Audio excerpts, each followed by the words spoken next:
Hello po mga ka-Jesnabs, kumusta po kayo? Medyo natagalan tayo bago nakapag-upload ng bagong video.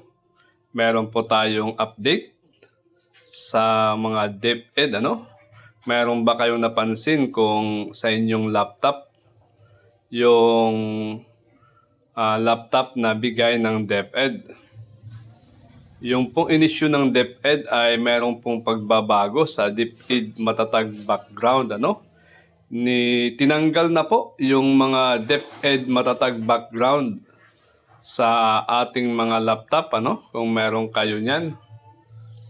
Kaya nag-inform po ang mga division offices na nagkaroon po ng pagbabago sa mga matatag sa mga background ng laptop.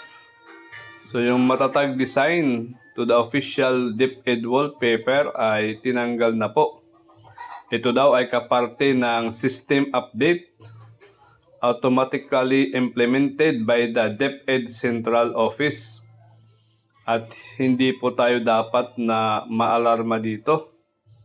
Kasi nga po ito ay update, ay kaparte ng standard configurations na in-apply across all DepEd issued devices.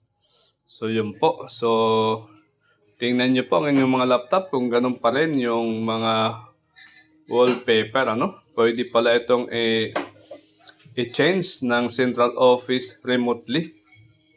Okay guys, hanggang dito lang po muna, Thank you for having me. Bye-bye.